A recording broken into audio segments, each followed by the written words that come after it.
Assalamualaikum warahmatullahi wabarakatuh. Alhamdulillahirabbil alamin. Wassalatu wassalamu ala asyrafil anbiya'i wal mursalin wa ala alihi wa sahbihi rasulil ajmain. Baik, pada kesempatan ini saya akan menyampaikan materi saya tentang sejarah turun dan pemeliharaan Al-Qur'an. Dan video ini saya buat untuk menurut tugas seperti dan ayat oleh materi.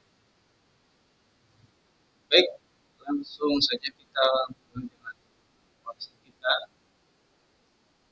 pengertian Al-Quran menurut etimologi dan terminologi. Al-Quran secara etimologi merupakan bentuk masdar dari kata kerja fi'il, yaitu qira'ah, dan diartikan sebagai membaca. Dengan demikian, bila diartikan dengan Al-Quran bermakna bacaan atau yang dibaca. Sementara menurut terminologi, Al-Quran adalah kalam Allah yang diturunkan kepada nabinya lalu perkataan malaikat Jibril yang lafaz-lafaznya mengandung mukjizat, mengandung membacanya mempunyai nilai-nilai ibadah yang diturunkan secara mutawatir dan yang ditulis pada mulai dari surah Al-Fatihah dan diakhiri surah An-Nas.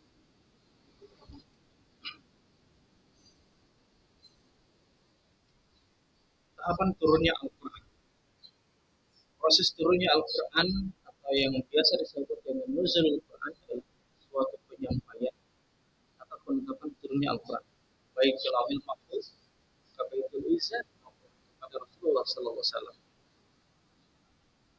Al-Quran adalah firman Allah yang diturunkan kepada nabinya melalui malaikat Jibril, yang diturunkan secara berangsur-angsur dalam waktu 2 bulan 22 hari atau selama 23 tahun, yaitu 13 tahun di kota Mekah dan 10 tahun di kota Madinah. Itu mulai pada tanggal 17 Ramadan tahun 41 dari kelahiran Nabi Muhammad SAW sampai 9 Zulhijjah pada saat pelaksanaan Haji Wada tahun 63 dari kelahiran Nabi atau tahun 10 Hijriah. Al-Quran diturunkan dalam bahasa Arab kepada masyarakat Arab yang mayoritas buta huruf dan bahkan sedikit di antara mereka bisa menulis dan membaca.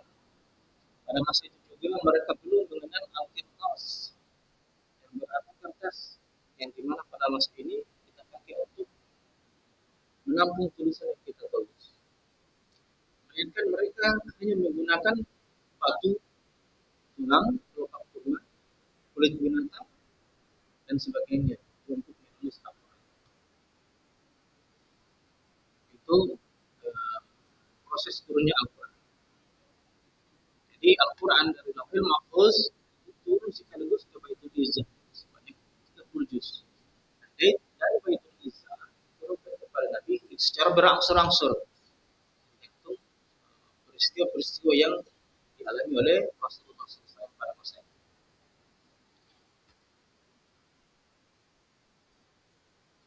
Nah, kemudian pemeliharaan Al-Quran pada masa Nabi dan sahabatnya. Tercatat pada masa Nabi, Al-Quran itu dipelihara dengan 2 cara, yaitu menghafal dan menuliskan.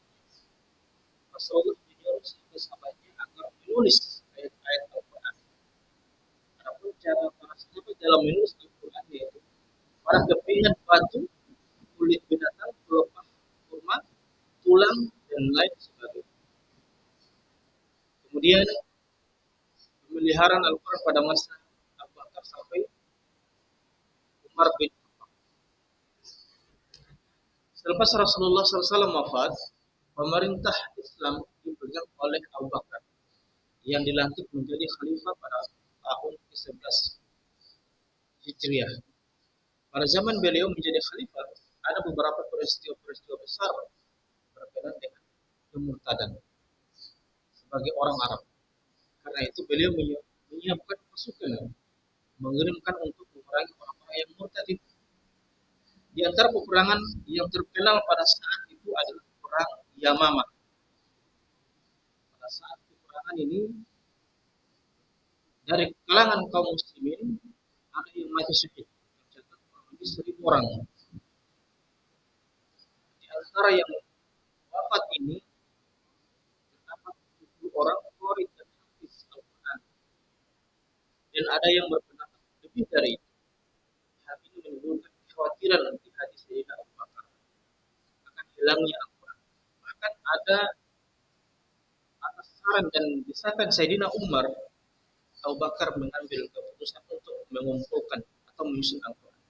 Kemudian Abu Bakar memerintahkan Zaid bin Sabit sebagai penulis atau penulis Nabi untuk menjalankan tugas tersebut dengan mengumpulkan ayat-ayat Al-Quran dari daun, pelepah kurma, batu, tanah, kertas, tulang unta, ataupun dari sahabat-sahabat yang menghafal. Kemudian pada masa Utsman bin Affan, Al-Quran di wilayah-wilayah baru dibebaskan.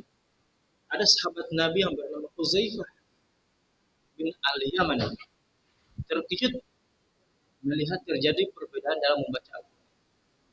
Huzaifah ini melihat penduduk Syam membaca Al-Quran dengan bacaan Ubay bin Ka'ab. Mereka membaca dengan sesuatu yang tidak pernah didengar oleh penduduk Irak.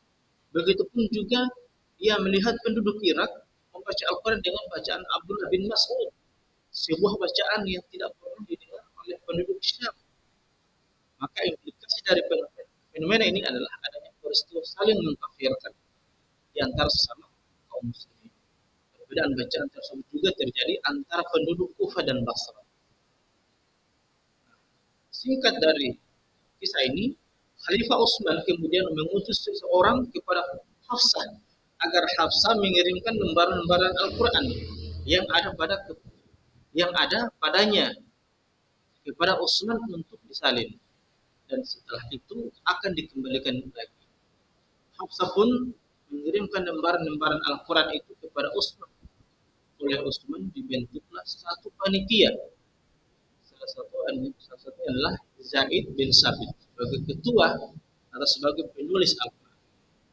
Kemudian Abdullah bin Zubair, Sa'id bin Al-As, sahabat yang pintar bahasa Arab dan sekaligus dalam hal penulisan Al-Quran. Ada Abdurrahman bin Haris bin Hisham.